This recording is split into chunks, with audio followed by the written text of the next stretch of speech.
Olá, fazedores e fazedoras de coisas legais. Estamos aqui na nossa série de como trabalhar, como utilizar a Raspberry Pi Pico 2. Eu sou Renato Paiotti, do Instituto Newton Sebraga. Eu sou Luiz Henrique, do Moca Lab. Boa, Luiz. Vamos lá. O que aprenderemos hoje? Hoje nós vamos conectar um display OLED, né? Um display matricial de 128 por 64 pixels, né?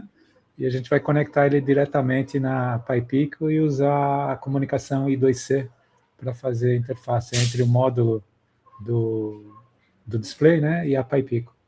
Então, Luiz, estamos vendo aqui do lado o nosso display que iremos utilizar hoje. O que você pode falar desse display? Você vê que ele tem a conectividade dele é de 4 pinos, né? É um display pequeno, 4 pinos. Eu tenho os pinos GND, VCC, SCL, SDA. Perfeito. Esse é sinal que ele trabalha pelo protocolo I2C. É importante alimentar ele com 3V3, tá? Sempre isso, porque nossa Pi Pico é 3V3 volts, né? Nós vamos usar a saída 3V3 da Pi Pico, mas se você for usar uma fonte externa, sempre tenha em mente que você tem que alimentar com 3 volts. Aqui a gente está vendo a matriz de pixels, né? Aqui tem o endereçamento da coluna, linha e coluna, né? Então são 128 linhas, né? Por 64 colunas. E aí à direita você consegue direcionar ver cada pixel. Aí à direita você vê o tamanho do pixel, é bem pequenininho, né? O dimensional dele é bem pequenininho. Esse display a gente tem ele na cor azul, na cor branca, tá? E tem um que é especial, que você tem uma faixa azul e uma faixa âmbar. Você tem uma faixa superior âmbar e depois uma faixa com o restante azul. Mas as cores são fixas, né? Você não consegue mudar. Né?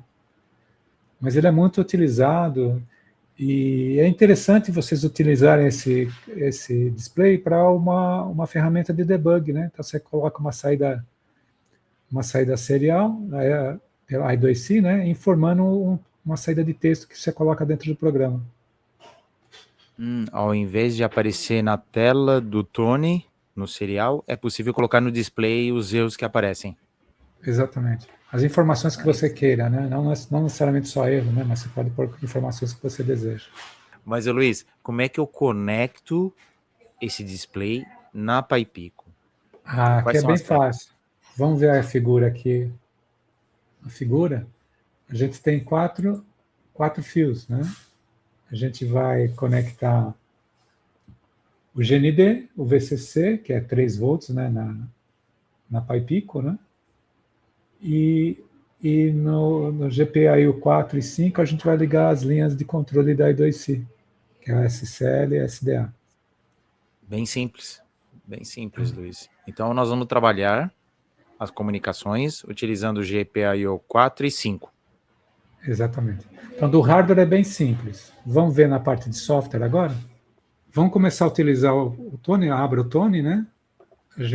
Mas antes de começar a fazer a programação, é importante que a gente tem que ter uma biblioteca especial para esse componente. Tá? Se você quer saber mais sobre biblioteca, veja no cards aqui, a gente fala como instalar a biblioteca em outro vídeo especial só para isso. Então, qual que é a biblioteca?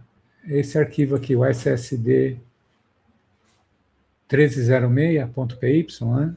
Que ele vai estar para dar. Você tem o link de downloads aqui nas descrições. Então, o que é essa biblioteca? Ele é um conjunto de funções que facilita a gente fazer coisas, né? Então, vamos fazer o nosso primeiro programa, que seria o teste OLED. Antes de fazer o teste, vamos checar que a gente está se comunicando com a I2C. Esse é o famoso scanner, né? I2C, que a gente já viu também, se você veja aí no cards também. Se você quiser saber mais sobre I2C, tem aí nesse card. Então, vamos fazer um scanner, né? Dá um stop. Lembrando que o scan é só para você localizar o endereço I2C que nós vamos colocar para comunicar a Pi Pico com dispositivo que utiliza o I2C. Tá vendo? 3C, 0x3C. Isso aqui já está dentro da biblioteca já da biblioteca do display, já tem esse endereço. Se a gente for ver aqui, ó, aqui está o endereço já fixo já. Se vocês quiserem usar outro endereço, tem que fazer essa alteração dentro da biblioteca. Interessante. Tá. Então, a gente já viu o nosso scan, né? Que ele também tem o 3C. Então, vamos agora fazer agora o nosso primeiro programinha aí, que seria o nosso famoso Olá Mundo. Tá? Então, o que a gente tem? Tem os tradicionais importações, né? Lembra que a gente está trabalhando com I2C? A gente vai importar a biblioteca e o timer é o clássico, usar o timer, né? Aqui eu crio o objeto I2C, colocando os pinos, lembra que a gente falou do pino 5, GPIO 5, GPIO 4? Então é aqui que a gente vai fazer as configurações dele. Aqui a gente está dimensionando a configuração de linha e coluna, quantas linhas e quantas colunas eu tenho no meu display, né? Está vendo que ele vai ser configurado aqui? Tá? E aí, para escrever o texto, eu uso esse comando oled.text, tá? E escrevo como se fosse um print. Tá? Aqui eu dou a posição da minha linha, da minha coluna e da minha linha. Coluna 0, linha 10, coluna 0, linha 20. O que vai fazer? Ele vai escrever uma linha debaixo da outra. Tá? E quando eu escrevo dentro da memória do display. Ele não aparece imediatamente quando eu escrevo aqui. Ele só vai aparecer na hora que eu dou esse comando OLED Show. Show. Então ele monta todo o cenário e exibe quando só dá o show, digamos assim. Exatamente. E ele fica permanente lá. Se você for escrevendo, ele vai... Se você não limpar o display, que a gente vai ver uma outra função que limpa o display totalmente, essa mensagem fica lá, fica retida, né? Dentro da memória. Entendi. E no display. Entendi. Vamos ver agora. Vamos testar? Vamos testar? Eu vou dar um stop, né? Se tivesse algum programa rodando, tá parado, né? E vou dar o play. Vamos ver o que acontece? Bora lá. Apareceu, exibiu. Exibiu as 3 linhas, né? Bem, vamos fazer uma pequena animação aqui agora. Você falou em games, né? Vamos fazer uma pequena animação aí, com algumas funções que facilitam a vida da gente aqui. Tá? Explica aí para nós como é que funciona. Aqui eu estou definindo 3 frames. Frame 1, 2 e 3. Tá? Lembra que eu falei uma função que limpa o display inteiro? Certo. Então, eu vou limpar o display todo com essa função OLED.fill, entre parênteses 0. Então vai limpar todo o meu display. Depois eu vou colocar o texto aqui, ó, na linha 0, coluna 0. Vou escrever frame 1. E aí eu vou desenhar um retângulo, tá? Com essas coordenadas aqui, ó. Ok. Tá? E ele tem a cor aceso, né? Tá? E o mesmo eu vou fazer com ele. Você vê que aqui o frame está andando, né? Aqui está se locomovendo 10, pelos valores. aqui está 40, aqui está 70. Aqui faz o loop infinito e vai mostrar a animação, né? O quadradinho vai andar e vai voltar para a posição inicial. Vou dar um play, vai parar aqui, vai limpar a tela lá e vai fazer o quadradinho. Que legal. Simples, Luiz. Bem fácil. Dá para fazer muita coisa com esse displayzinho aí. Agora o grande finale aqui. Vamos fazer um relógio aqui, um display de um relógio aqui. Nós vamos montar com um caractere maior, então nós vamos desenhar cada caractere, né? Então, aqui, em função do pixel, a gente desenha os caracteres. Aqui nem aqui está desenhado o 0, né? Como que eu enxergo o 0 aqui, ó? Não sei se vocês estão conseguindo enxergar onde tem 1, como se fosse um pontinho preto. Claro, e tá bem fácil E de aqui ver um 0 aí. fica o 0. Vamos ver o 1, como fica o 1? Uhum. Olha o 1 aqui. O 2 vai ser um pouquinho mais difícil de enxergar, mas vamos Mas enxergar. é possível. E assim sucessivamente, o 6, 7. A pessoa pode montar o próprio número, ligando e desligando, colocando 0 e 1 aí no seu desenho. Fazer um número personalizado. 7. 8. Tá.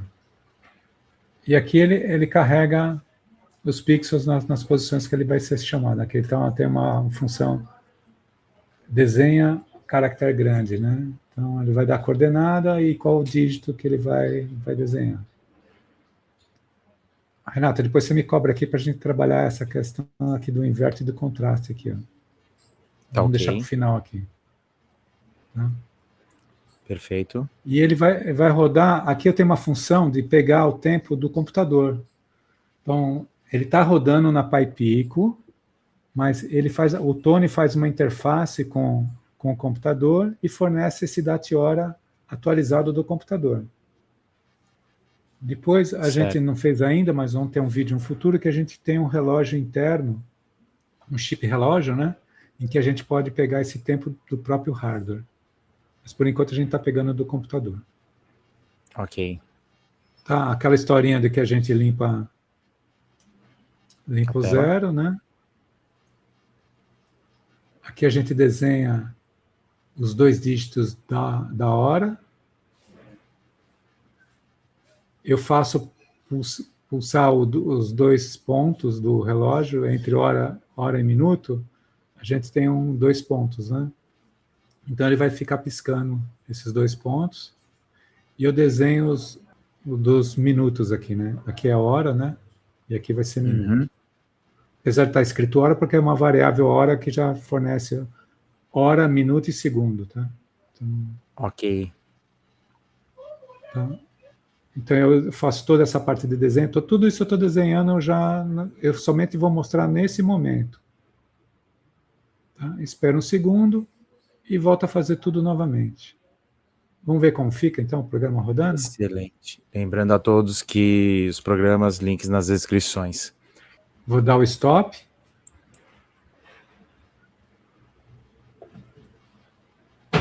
Você vê que aquilo que eu estou falando, não está sendo enviado comando, ele retém.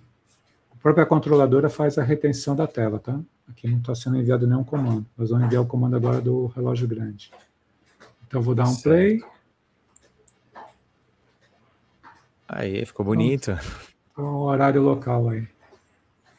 Interessante, simples também. Você lembra que você ia cobrar de mim o inverter e o contraste? Então, eu ia fazer isso agora, Luiz, ia te cobrar. Então, vamos lá. Essa função inverte. Ela inverte o quê? O fundo da tela. Aqui o meu fundo da tela está apagado. Se eu colocar 1, tá? E vou dar um play, vamos ver o que acontece? Bora lá. Inverteu. Inverteu o fundo, né? O que estava aceso ficou apagado, o que estava apagado ficou aceso. Legal. E aqui, voltando ao programa, a gente também tem um comando de contraste. Isso aqui eu posso aumentar e diminuir a luminescência do display. Vamos colocar 250 aqui, que é o máximo perto do máximo, né? 255, 254. Vamos colocar 250 e ver qual que vai ser o resultado. Ficou bem mais forte, não dá nem para ver, estourou já. Não dá nem para ver o número, ficou bem forte. Eu vou voltar o inverter para 0.